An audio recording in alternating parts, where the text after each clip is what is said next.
Në shkrimet e tij të famshme, Les Prophéties, 1555, Nostradamusi përmend një vit të trazuar për Europën, ku fuqitë e mëdha do të përplasen dhe ku një murtaje e madhe nga e kaluara do të rikthehet. Edhe pse Britania nuk është përfshirë drejt për drejt në ndonjë luftë këtë vit,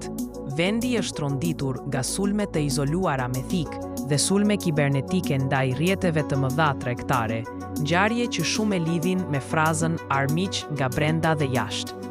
Në një tjetër katërvargësh, Nostradamusi shkruan për fuqitë që humbasin ndikimin dhe të reja që ngrihen, çka disa e kanë parë si referencë ndaj përplasjes mes Rusisë dhe Perëndimit, rritjes së ndikimit të Kinës dhe dobësimit të Bashkimit Evropian në arenën ndërkombëtare.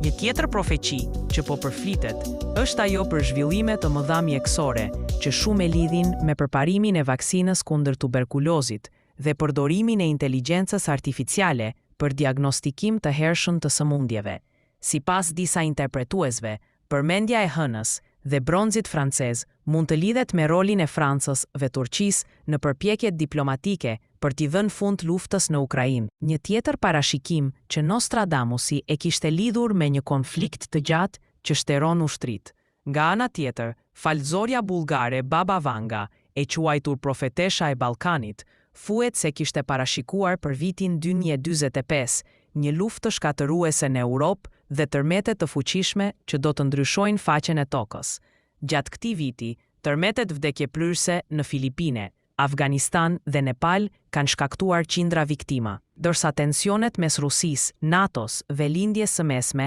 kanë bërë që shumë ta shohim këtë si parashikim të përmbushur pjesërisht